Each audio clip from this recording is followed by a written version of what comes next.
Develop नहीं होता है। तो जो बुक हमने डाला हुआ है ये टेक्स्ट बुक है, और आप इसको जितनी बार पढ़ोगे उतनी बार इसमें से कुछ नया सीखोगे। तो जब भी खाली समय मिले पढ़िए। आज मैं उसी पे कुछ एक्सरसाइज भी दूंगा। तो मुझे लगता है सर हाँ एक बुक है एस.सी. गुप्ता एंड कपूर वाली। हाँ, वो मेडिजी है। वो वो टेक्स्ट बुक नहीं है। टेक्स्ट बुक और मेडिजी में फर्क होता है।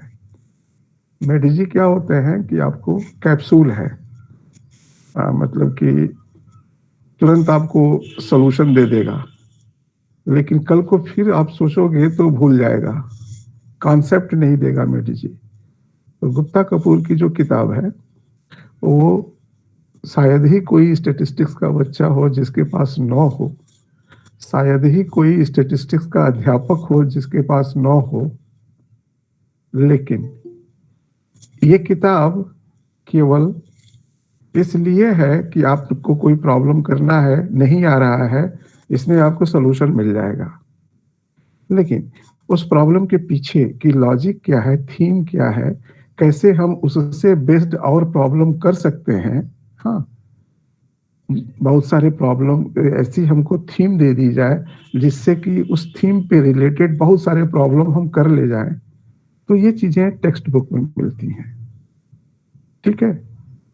तो गुप्ता कपूर का रखना मैं नहीं कहता हूं कि गुनाह है, अच्छी बात है, लेकिन साथ में एक टेक्स्ट बुक रखनी चाहिए। ठीक है। तो मुझे लगता है हम लोग आपकी क्लास की ऑप्टिमम पोजीशन आ गई है, 32 लोग ज्वाइन किए हुए हैं। तो हम स्टार्ट करते हैं।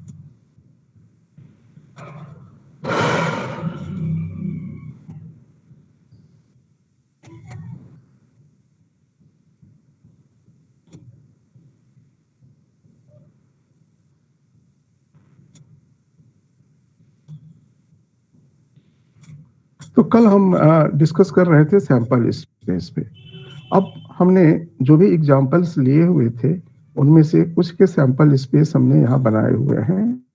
अब आगे की बात बताने के लिए, तो S1 था कि पहला एग्जांपल था कि एक आदमी बुखार हुआ है, डॉक्टर के पास आ रहा है और डॉक्टर को शंका है कि इसको टीबी होगा, तो वो उसका टेस्ट के लिए भेजता है और उसको पॉजिटिव रिपोर्ट की उसको उम्मीद है, तो पॉजिटिव देखना चाहता है। जरूरी नहीं है कि पॉजिटिव हो, इसलिए यहाँ सैंपल स्पेस बना प्लस माइनस। दूसरे में था कि डॉक्टर के पास 3 मरीज आते हैं सिमिलर टाइप के बुखार लिए हुए। अब डॉक्टर को तीनों पे टीबी की गुंजाइश की उम्मीद लग रही है, इसलिए उसने तीनों को भेजा टेस्ट के लिए। अब तीनों के टेस्ट का रिपोर्ट कोई जरूरी नहीं है कि पॉजिटिव आ जाए, हाँ, लिहाजा बहुत सारे पॉसिबिलिटीज होंगी और ये यहाँ पे लिखा हुआ है। थर्ड केस में डॉक्टर का ओपिनियन इंडिविजुअल मरीज के रिपोर्ट देखना नहीं था, ग्रुप देखना था कि जो 3 मरीज आए हैं उनकी जांच कराने में जो रिपोर्ट्स आएंगी उसमें पॉजिटिव रिपोर्ट्स का नंबर क्या होगा। तो अब ये नंबर, अब पॉसिबिलिटीज ये ना हो करके पॉसिबिलिटीज 0 1 2 3 हो गई। चौथे में था कि 100% एक्सप्योर करने वाला किट से प्रेगनेंसी पॉजिटिव आई है, डॉक्टर उसे रिकन्फर्म करना चाहता है, तो पक्का है कि पॉजिटिव आएगी, हाँ, नेगेटिव आने का कोई प्रश्न नहीं रहा, इसलिए इसमें केवल एक पॉसिबल ऑप्शन है और ये आपका डिटर्मिनिस्टिक हो गया। पांचवा एग्जाम्पल था कि उसमें आपके कपल वाला था कि तब तक बच्चे पैदा करेंगे जब तक कि पहला बेटा ना आ जाए, और वो ऑब्जर्व कर रहे हैं परिवार में उनमें बच्चों की संख्या क्या हो सकती है। और इन दैट केस 1 2 3 4 हम लोगों ने डिस्कस किया। 6 था लाइफ ऑफ बल्ब, ये भी हमने डिस्कस किया था। 7 था स्ट्रिंग पर अगर आप पॉइंट हिट करते हैं तो गोली कहाँ हिट करेगी ये आपको नहीं पता है और आप कोई पॉइंट भी नहीं लिख सकते, तो आपका सैंपल स्पेस कुछ इस तरह से दिखाया जाएगा। S8 भी स्ट्रिंग पे नहीं था, वॉल का एग्जांपल था। S9 में था कि दो चीजें साथ साथ की जा रही हैं, कॉइन उछाला जा रहा है और डाई उछाला जा रहा है। हाँ, और हम लोग दोनों का चेहरा देखना चाहते हैं। हाँ, तो बहुत सारी पॉसिबिलिटीज होंगी अगेन कि हेड हो 1 दिखे, हेड हो 2 दिखे, लाइक दैट। तो यह एक सैंपल स्पेस बना था। अब हम कुछ डिफिनीशंस पे आते हैं। तो पहला डिफिनीशन है कि सैंपल स्पेस को हम लोग दो तरीके से पुकारते हैं, एक है डिस्क्रीट और दूसरा है कंटिन्यूअस। डिस्क्रीट और कंटिन्यूअस में कैसे हम जानेंगे? ये केवल सैंपल स्पेस के लिए नहीं है, ये मैथमेटिक्स के सेट, थियरी के सेट के लिए भी है कि कोई भी सेट डिस्क्रीट है कि कोई भी सेट कंटिन्यूअस है, हम कैसे डिफाइन करते हैं। तो अगर आपका सेट फाइनाइट है, मतलब कि आप अपने सेट में गिन सकते हो कि कितने एलिमेंट हैं, तो वो डिस्क्रीट है। तो इसमें 2 एलिमेंट हैं, इसमें 8 एलिमेंट हैं, इसमें 4 एलिमेंट हैं, इसमें ये तो खैर हमारे प्रोबेबिलिटी का क्वेश्चन नहीं है, इसमें हम नहीं गिन सकते हैं कि कितने एलिमेंट हैं, तो आप कह सकते हैं इनफाइनाइट एलिमेंट हैं। तो फिलहाल S1, S2 और S3 ये सभी फाइनाइट सेट हैं, फाइनाइट सैंपल स्पेस हैं, इसलिए हम इनको डिस्क्रीट कहेंगे। अब कंटिन्यूअस उनको कहते हैं जिनको कि आप काउंट न कर पाए, एलिमेंट को काउंट न कर पाए। अब इसको समझने के लिए अब काउंट का 2 प्रारूप है, एक होता है काउंटेबली इनफाइनाइट और एक होता है नॉन काउंटेबली इनफाइनाइट। इस सेट में भी इनफाइनाइट एलिमेंट है और इस सेट में भी इनफाइनाइट एलिमेंट, यह भी फाइनाइट सेट है S9, S7, S8 और S5, ये तीनों सेट में इनफाइनाइट एलिमेंट है। अब अगर S5 के एलिमेंट को गिनना चाहें तो आप काउंटिंग शुरू कर सकते हैं, 1, 2, 3, 4, 5, 6, 500, 700, 900, 1000, 2000, आपकी काउंटिंग कुछ आगे तक बढ़ेगी। लेकिन अगर आप इस सेट के एलिमेंट को काउंट करना चाहें तो आप 0 के पास शुरू करिए, 0.01, 0.001, 0.00001, 0. आप आगे मूव ही नहीं कर पाएंगे। तो इसमें और इसमें फर्क क्या है कि इसमें हम काउंटिंग को तो कुछ स्टेप्स तक गिन जा सकते हैं, और इसमें क्या होगा कि हम काउंटिंग करते समय हम जहां से काउंटिंग किए वहीं पे काउंटिंग करना शुरू किए, वहीं पे रह जाएंगे, हम काउंट नहीं कर पाएंगे, आगे नहीं बढ़ पाएंगे। इसलिए इसको कहते हैं नॉन काउंटेबली इनफाइनाइट और इसको कहते हैं काउंटेबली इनफाइनाइट। अब अगर कोई सेट फाइनाइट हो या काउंटेबली इनफाइनाइट हो तो उसे हम लोग डिस्क्रीट सेट कहते हैं। अगर वह सैंपल स्पेस है तो डिस्क्रीट सैंपल स्पेस कहलाएगा। सैंपल स्पेस किसको कहेंगे? रैंडम एक्सपेरिमेंट के पॉसिबल आउटकम को सैंपल स्पेस कहेंगे, पॉसिबल आउटकम के सेट को सैंपल स्पेस कहेंगे। ठीक है। अब तो S1, S2, S3, S5, S9 ये सभी डिस्क्रीट सैंपल स्पेस हैं। अब S6, S7 और S8 ये सभी नॉन काउंटेबली इनफाइनाइट एलिमेंट वाले सेट्स हैं, तो इन्हें हम बोलेंगे कंटिन्यूअस सैंपल स्पेस। किसी आप में से किसी ने मुझे याद दिलाया था, यहाँ मेरे टाइपिंग एरर हो गया है और चूंकि मैं वीडियो बना चुका हूं तो एडिट नहीं कर पाऊंगा। यहाँ क्या है, S5 यहाँ होना चाहिए। डिफिनीशन है डिस्क्रीट सैंपल स्पेस की और कंटिन्यूअस सैंपल स्पेस की। अब आपसे कोई कहे कि write 4 examples of discrete sample space and 4 examples of continuous sample space, तो ये आपको एग्जांपल अपने मन से बनाना चाहिए।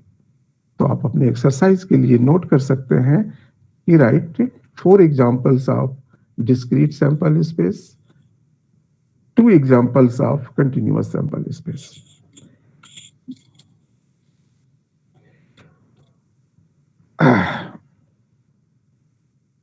अब आगे बढ़ते हैं, अगली definition elementary event. Elementary event set के एलिमेंट्स को हम लोग, अगर आपका सेट सैंपल स्पेस है तो उसके एलिमेंट्स को एलिमेंट्री इवेंट बोलते हैं, बशर्ते कि आपका सेट डिस्क्रीट हो। तो यह डिस्क्रीट सेट है, हम कहेंगे कि इसमें 2 एलिमेंट्री इवेंट हैं, एक माइनस। इसमें हम बोलेंगे 8 एलिमेंट्री इवेंट है। कौन कौन? पहला है plus plus plus, plus minus plus, ये दूसरा है, और इस तरह से 8 एलिमेंट्री इवेंट है। थर्ड में 4 एलिमेंट्री इवेंट है। S5 में इनफाइनाइट एलिमेंट्री इवेंट है। हम उन्हें स्पेसिफाई कर सकते हैं, 1 2 3 4 5 6 7 8 9 10 लाइक दैट। अब इसमें हम एलिमेंट्री इवेंट की बात करें तो स्पेसिफाई नहीं कर पाएंगे, क्योंकि इसमें 0 1 2 टाइप इनफाइनाइट तक का नहीं है। इसमें 0 के पास ही इतने पॉइंट हैं, इनफाइनाइट पॉइंट, कि आप किसी एक पॉइंट को बोल नहीं सकते। ठीक है, तो जब आपका कंटिन्यूअस सैंपल स्पेस होता है तो उसमें हम लोग उनके एलिमेंट्स लिख नहीं पाएंगे, इसलिए हम कहते हैं कि elementary event continuous sample space में नहीं होते हैं। वही बात यहां लिखा हुआ है, single element of S are called elementary event if S consists of distinct element or discrete sample, and the sum of all discrete element is 1. Sum of probability of all distinct element is 1. इनकी जो भी probability होगी, इसके आने की और इसके आने की, इनको जब आप ऐड करोगे तो ये 1 होना चाहिए। इसी तरह से ये जो 8 एलिमेंट्री इवेंट हैं, इनमें इसके आने की जो भी प्रोबेबिलिटी होगी, आप इन्हें ऐड करोगे तो 1 होना चाहिए, अगर ये एलिमेंट्री इवेंट है तो। In case of continuous sample space, individual elementary event are 0 and hence in this case non-zero probability can be only non-elementary event. Next की कोशिश करी है, अगर S1 में हम A1 एक सबसेट ले लें, एक सबसेट S1 का बनाए A1, तो नंबर हो गया प्लस, मान लिया हमने इसको A1 डिनोट किया, इस एलिमेंट को। लैंग्वेज में क्या बोलेंगे? Report comes positive. Similarly A2 आप लिख सकते हैं रिपोर्ट कम्स नेगेटिव। अब A1 and A2 are elementary event. आप यहां A2 की जगह पर A1 कॉम्प्लीमेंट भी लिख सकते हैं। A1 complement is equals to curly bracket minus. इसी तरह से A1 प्लस प्लस प्लस, अब आप इसको लैंग्वेज में पढ़ें, all R TB patients, all R TB patients A2। अब A2 हमने ये लिया है, अब इसको हम A1 कॉम्प्लीमेंट नहीं बोल सकते, क्योंकि A1 कॉम्प्लीमेंट जब हम बोलेंगे तो ये सभी उसके पार्ट हो जाएंगे A2। अब इसको आप कई नाम से पुकार सकते हैं, जैसे हमने एक नाम दिया है कि first and second R TB patient, first person and second person R TB patient. आप ये भी कह सकते हो कि third person tested is negative, third person tested is negative and first, second are positive.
अगर इसको दिखाना है तो आप एक अक्ष लेंगे, उस पे टी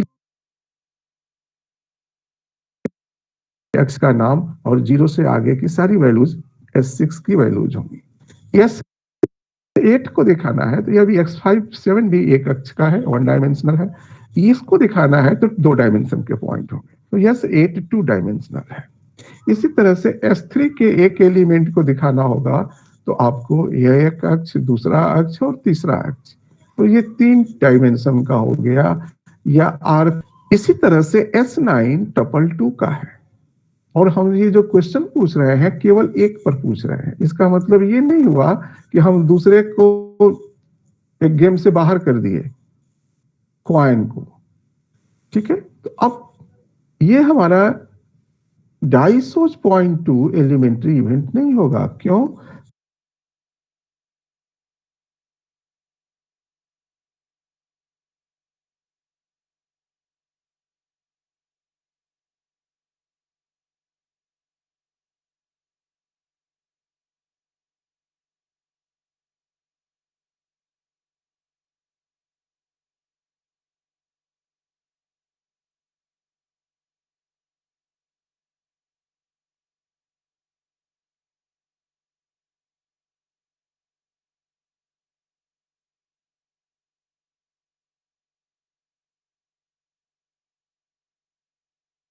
एंट्री इवेंट भी इवेंट है, और सिंगलटन सेट जो आप बनेगा, एक एक एलिमेंट के अलावा आप अगर 2-2 एलिमेंट का, 3-3 एलिमेंट का भी सेट बनाओगे, वो भी इवेंट बोलेगा, बनेगा, लेकिन एलिमेंट्री इवेंट नहीं कहा गया। जैसे ये तो हमारा एलिमेंट्री इवेंट था, ये भी हमारा एलिमेंट्री इवेंट था। अब हमने एक सेट बनाया, सबसेट A1 2 का। अब इसको एलिमेंट्री इवेंट नहीं बोलेंगे, अब बोलेंगे कि ये इवेंट है। आप इसका लिटरेरी मीनिंग भी लिख सकते हैं, first and second R TB positive. First and second R TB positive नहीं, ये गड़बड़ है, ठीक है। First and third R TB positive. हाँ, अब इसका मतलब ये नहीं है कि देखिए फर्स्ट भी पॉजिटिव है, थर्ड भी पॉजिटिव है, सेकेंड में कहेंगे तो गड़बड़ हो जाएगा। First is positive but second is not positive, here negative, here positive. लेकिन first and third are positive, yes, first is positive, इसमें भी first is positive, third is positive, इसमें भी थर्ड इज पॉजिटिव। हाँ, और भी कोई है जिसमें कि first and third are positive? अगर आप ढूंढ डालें तो आपको और कोई नहीं मिलेगा इसमें जहां की first and third are to be positive. यहाँ एडिट करना होगा, एरर है। अब मुझे नहीं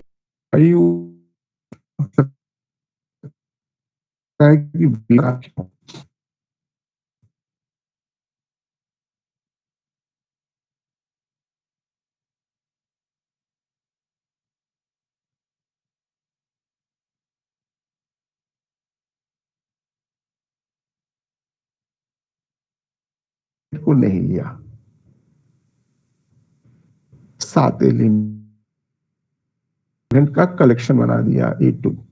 अब इसको कहते हैं at least one is TP positive.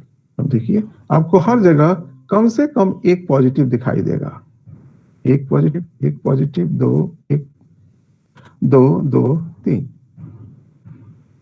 तो event is set of elementary is a sample space. It may be elementary event, it may be collection of elementary event.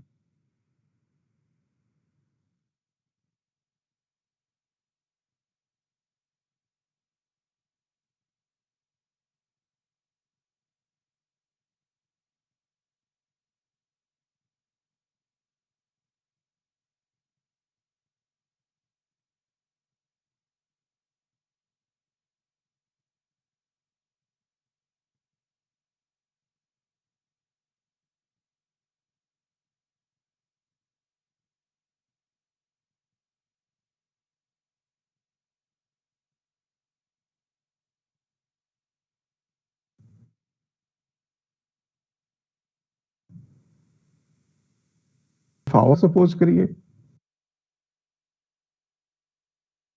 Gun चलाने के लिए हमारा जो सैंपल स्पेस था वो ये 5x5 का स्क्वायर था। x1 lies between 0 to 5, x2 lies between 0 to 5।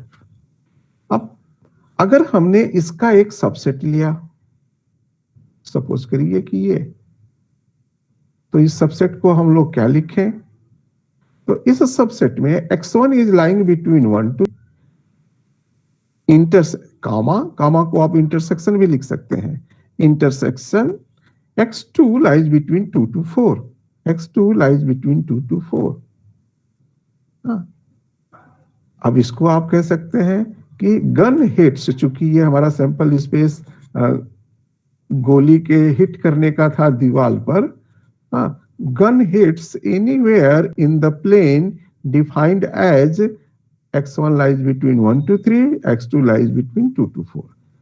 इसमें कहीं भी गोली जाके लगे। अब इसमें यह प्रश्न नहीं बनेगा कि गोली 2-2 पर लगे, क्योंकि 2-2 पॉइंट इसमें आप पाओगे ही नहीं, क्योंकि यह कंटिन्यूअस चीज है। कंटिन्यूअस चीज में कोई भी फिक्स्ड पॉइंट नहीं होता है। अब मुझे नहीं मालूम है कि आप लोगों ने मेजरमेंट स्केल का पढ़ा कि नहीं वीडियो। अब है अगली डिफिनीशन, डिसजॉइंट इवेंट। इसके कहते हैं mutually exclusive event. Two events of a random experiment are called disjoint if both cannot appear at a time। दोनों एक साथ न दिखाई दे। In set language, if they have no element in common। So, इस sample space की हम बात कर रहे हैं। एक हमने इवेंट लिया A1, एक इवेंट लिया A2 और एक इवेंट लिया A3, इसी से। अब अगर हम A1 इंटरसेक्शन A2 देखें तो इनमें कुछ भी कॉमन नहीं है। तो हम कहेंगे कि ये A1 और A2 डिसजॉइंट है, आर म्यूचुअली एक्सक्लूसिव है। A1 and A3 are not disjoint because there is something common. So this plus plus plus is common in both. So we say that A1 and A3 are not disjoint. They are not mutually exclusive, but A2 and A3 are mutually exclusive sets. are events. Similarly, अगर आप ये third का लें तो A1, A2, A3 ये हमने event बनाए हैं, एलिमेंट्री इवेंट नहीं, इवेंट। इनके हमने कुछ टुकड़े निकाले अलग अलग। अब हम कह सकते हैं कि चेक कर सकते हैं कि ये लोग डिसजॉइंट हैं कि नहीं आपस में। हाँ, अब देखिए इस वाले में A1 A2 से डिसजॉइंट था, A2 A3 से डिसजॉइंट था, लेकिन A1 और A3 डिसजॉइंट नहीं थे, जबकि A1 A2 A3 आप इन तीनों की बात करें तो ये म्यूचुअली एक्सक्लूसिव थे।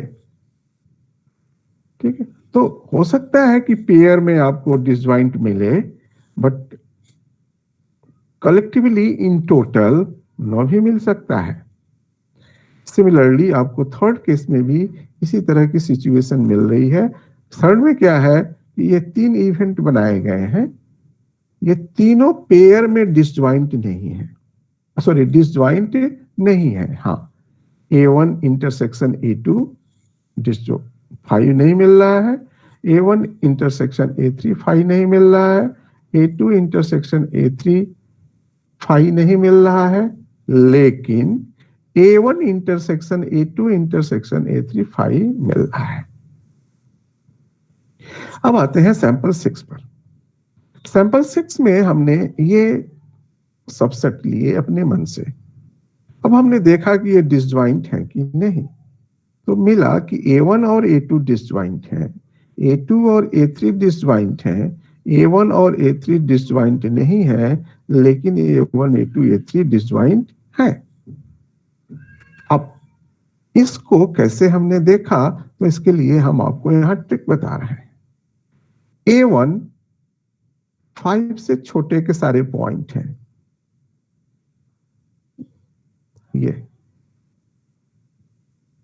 ये S6 में था t ग्रेटर देन 0। A3 ये 7 के आगे भी जा रहा है। A2 t greater than 5, A2 यहां से आगे के infinite point. A3 t lies between 0 1, A3। अब देखिए A1 इंटरसेक्शन A3 कॉमन मिलेगा कुछ ना कुछ, 5 नहीं होगा, और क्या मिलेगा 0 to 1। इसकी डिफिनीशन हुई A1 intersection A3 is equals to T such that T lies between 0 to 1। आप ये भी कह सकते हो इक्वल्स टू A3, लेकिन A2 और A3, A2 और A3 में कुछ भी कॉमन नहीं है, डिसजॉइंट है।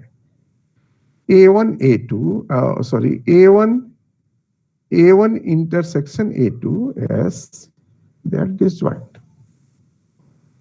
And A1 intersection A2 intersection A3 में भी आपको कॉमन नहीं मिलेगा, इसलिए ये भी म्यूचुअली एक्सक्लूसिव है। exhaustive event. Two or more events of a random experiment are said to be exhaustive event if their union becomes sample space. जितने भी आपने सबसेट लिए, अगर उनका यूनियन आपने इस तरह से सबसेट लिया हुआ है कि उनका यूनियन सैंपल स्पेस बन जा रहा है, तो हम उन इवेंट्स को बोलेंगे कि ये एग्जॉस्टिव इवेंट्स हैं। कोई जरूरी नहीं है कि वो म्यूचुअली एक्सक्लूसिव हो, ठीक है। हाँ, लेकिन अगर उनका यूनियन एस बन जा रहा है तो हम कहेंगे कि वो सारे इवेंट एग्जॉस्टिव हैं। अब अगर वो सारे इवेंट जो है म्यूचुअली एक्सक्लूसिव भी हो, पेयर में हाँ म्यूचुअली एक्सक्लूसिव भी हो और उनका यूनियन एस बन जाए, तो हम लोग उसे कहते हैं कि ये mutually exclusive and exhaustive events हैं। ठीक है, अब जैसे हमने इसमें A1, A2, A3 लिया हुआ है, अब अगर हम इनका यूनियन निकालें तो हमको S2 नहीं मिल रहा है। इसलिए ये जो हमने एग्जांपल्स लिए थे इवेंट्स के, ये म्यूचुअली ये एग्जॉस्टिव इवेंट नहीं थे। थर्ड में हमने लिया हुआ था A1, A2, A3, इनका यूनियन देखें तो हमको S मिल जा रहा है, इसलिए ये इवेंट्स हमारे एग्जॉस्टिव इवेंट थे। हालांकि ये म्यूचुअली एक्सक्लूसिव एंड एग्जॉस्टिव नहीं थे। क्यों? क्योंकि A2 और A3 म्यूचुअली एक्सक्लूसिव नहीं थे, but they are exhaustive. S6 में भी हम लोगों ने जो पाया वो ये पाया कि A1 union A2 union A3 अगर आप निकालें तो आपको S मिल जाएगा। ठीक है, पूरा का पूरा सैंपल स्पेस मिल जाएगा यूनियन में। इसलिए ये 3 इवेंट एग्जॉस्टिव इवेंट है सैंपल स्पेस 6 के। अब प्रश्न है कि हम लोग प्रोबेबिलिटी देते कैसे हैं। तो हम इस पर कल चर्चा करेंगे। आज के लिए मैं अभी फिलहाल आपको एक्सरसाइज दे रहा हूं। आपको टेक्स्ट बुक में जो पॉल मेयर की बुक हमने दी हुई है, इसमें प्रॉब्लम 1.1 ये कक्षा 5 की एक्सरसाइज है। ठीक है, आप करेंगे। 1.2 हो सकता है कि आप बोरिंग महसूस करें 1.1 में। हो सकता है कि 1.2 को करने में आपको दिक्कत महसूस हो कुछ लोगों को। हालांकि उसका मैंने आइडिया आपको आज के लेक्चर में दिया हुआ है। क्वेश्चन नंबर 1.2 नोट करें। क्वेश्चन नंबर 1.3 ये आपके मैथमेटिक्स के सेट थियरी से रिलेटेड है। आप चाहे तो करें, चाहे तो ना करें। क्वेश्चन नंबर 1.4 आपको करना है। क्वेश्चन नंबर 1.5 आपकी इच्छा, करें या ना करें। क्वेश्चन नंबर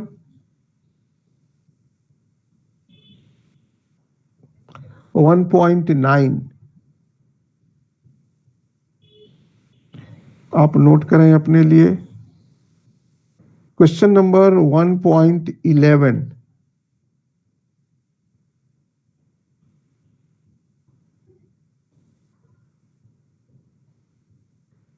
कोशिश करिएगा क्वेश्चन नंबर 1.10 करने का।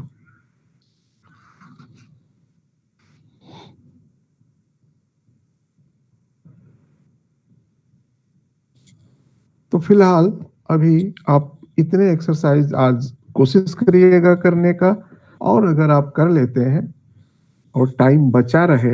सर एक बार पेज नंबर कंफर्म कर देंगे आप? 18 एंड 19 पेज नंबर था। मे बी, हाँ 18, 19 हाँ। हमारे पास जो बुक है वो 18-19 ही दिखा रहा है। ठीक है, यस सर 18-19 पे है। हाँ हाँ यस सर। ठीक है, तो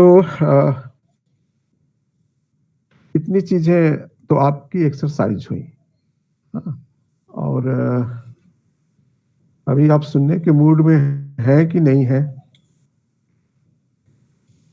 40 मिनट का हम लोगों का हो गया है लेक्चर। अभी क्या है आपका इरादा? सर रहने दीजिए सर, ऐसा इनफ है आज के। अच्छा अच्छा, तो हम Yes, sir. उम्मीद कर, हाँ सर बोल रहा हूँ कि सर स्लाइड शेयर हो सकते है? स्लाइड शेयर कोशिश करता हूँ। मेरे पास आप लोगों के मेल अच्छा उसमें डाला जा सकता है, व्हाट्सएप में। हमारे पास एक ग्रुप का मेल है, अंशुल है क्या उसके पास? सर ग्रुप नहीं का तो ईमेल बना हम इसका वो पीडीएफ बना करके डाल देते हैं अपने व्हाट्सएप ग्रुप में। Okay sir. वहां से आप देख लीजिएगा या अपने मेल में ट्रांसफर कर लीजिएगा। ठीक है। Okay sir. और हम उम्मीद करते हैं कि आज रात में 11 बजे तक 12 बजे तक आप लोग मुझे इन प्रश्नों का जवाब जरूर भेजेंगे। इन प्रश्नों को करिए, देखिए आपको कितना मजा आता है। हो सकता है, मैं गारंटी तो नहीं के साथ नहीं कहूंगा, लेकिन जरूर आप लोगों को, कुछ लोगों को परेशानी होगी इन क्वेश्चंस को करने में। बहुत सिंपल क्वेश्चन है। आंसर सबमिट करना है क्या व्हाट्सएप पे? अगर आप दिखाएंगे तो बेटर रहेगा। Okay sir, we will try. Doubts, हाँ हाँ, हेलो। मुझे लगा सिर्फ डाउट्स। नहीं, डाउट्स में क्या होता है ना, बहुत सी चीजें हैं जो आप समझ रहे हो कि मुझे आ रहा है, और हो सकता है कि आपको गलत आ रहा हो। ये भी हो सकता है कि आप जबरदस्ती उसको समझ जा रहे हो। जो कहा जा रहा है वो आप देखो, जैसे जब आप पिक्चर देखते हो ना, तो एक ही वक्तव्य होता है। जो 10 साल का लड़का है उसके लिए उसकी कुछ और मीनिंग होती है, जो 25 साल का लड़का है उसके लिए कुछ और मीनिंग होती है, जो 60 साल का बुढ़ा है उसके लिए उसी की कुछ और मीनिंग होती है। ठीक है ना। तो हर आदमी चीजों का को अपने अनुसार परसीव करता है, अपने अनुसार मान लेता है कि वो मैं समझ गया। हाँ, यही दिक्कत होती है। टेक्स्ट बुक जो है, हाँ, ये परसीव कराते हैं। अब आपने उनमें से कितना परसीव किया, कितना मान लिया, ये अलग बात है। हाँ, इसी से जब भी मैं इन किताबों को पढ़ता हूं, हर बार लगता है कि अच्छा, पिछली बार तो हम इसको नहीं समझ पाए थे, अब समझ रहे हैं। हाँ, तो जब आप करोगे, आप दोगे, तो हो सकता है कि हम उसमें कुछ और इनपुट डाल दें। हाँ, भले ही आपको वो आ रहा हो। हाँ, अगर जवाब ज्यादा आ जाते हैं तो भी अच्छी बात है। और अगर आपको लगता है कि आपने किया हुआ है और किसी का जवाब आया, आपका जवाब मैच कर रहा है, तो आप ये भी कह सकते हैं कि हमारा इनसे मैच कर गया। अगर आपको लगता है कि नहीं, कंट्रोवर्सी हो रही है, वो कुछ और कर रहा है, हम कुछ और कर रहे हैं, तो फिर ये डिस्कशन का मुद्दा होगा। ठीक है। तो जब तक का जितना ही आप, हमारे ख्याल से इसमें से 80% लोगों ने प्रोबेबिलिटी नहीं पढ़ी है। ठीक है ना। तो आप इंटरेक्शन करोगे तो ज्यादा पढ़ने को आएगा। जितना ही करोगे और इंटरेक्शन करोगे, आप एक्सेल करोगे। अगर इंटरेस्ट है तो ये बात दूसरी है कि आप एमएससी मैथमेटिक्स करने आए हो, एमएससी स्टैटिस्टिक्स करने नहीं आए हो। एमएससी स्टैटिस्टिक्स का लड़का प्रोबेबिलिटी केवल फर्स्ट ईयर में पढ़ता है बीएससी के। उसके बाद उसको पते नहीं चलता है कि हम प्रोबेबिलिटी पढ़ रहे हैं। हाँ, और पढ़ता चला जाता है, उसको पता ही नहीं है कि हम प्रोबेबिलिटी पढ़ रहे हैं। हाँ, उसको प्रोबेबिलिटी पढ़ने का पता केवल बीएससी फर्स्ट ईयर और सेकेंड ईयर, फर्स्ट ईयर तक रहता है, जो आपके कोर्स में है। हाँ, इसके बाद से वो दूसरी दुनिया में शुरू हो जाता है। हाँ, आपकी भी दुनिया दूसरी हो जाएगी। ठीक है ना। बहुत बेसिक डिफरेंस है इन दोनों सब्जेक्ट्स में, मैथमेटिक्स में और स्टैटिस्टिक्स में। जो आप पढ़ते हो वही हमारा स्टैटिस्टिक्स का भी स्टूडेंट पढ़ता है। आप क्या पढ़ते हो? आप एजम्पशंस स्कोप के आधार पे पढ़ते हो, और हमारा स्टूडेंट डेटा के आधार पे पढ़ता है, सूचना के आधार पे पढ़ता है। दोनों ही लोग प्रोबेबिलिटी पढ़ते हैं। मैथमेटिक्स वाले जब प्रोबेबिलिटी पढ़ते हैं तो पहले ही मान लेते हैं कि अगर ऐसा होगा तब ई होगा। स्टैटिस्टिक्स वाले प्रोबेबिलिटी पढ़ते हैं तो कहते हैं हमने ऐसा ऐसा देखा, इसलिए ऐसा होगा। हाँ, हमने देखा कि कल परसों नरसों बरसात हुई थी, इसलिए कल छाता लेके निकलना, ये स्टेटिस्टिक्स का लड़का कहता है। मैथमेटिक्स का लड़का कहता है कि it is given that the chance of probability was 0.8, कल हम छाता लेके निकले, इसकी कितनी संभावना। तो एजम्पशंस के आधार पे मैथमेटिक्स करता है, डेटा के आधार पे स्टेटिस्टिक्स चलता है, और दोनों एक दूसरे के कॉम्प्लीमेंट्री हैं काफी हद तक। Okay, so thank you all.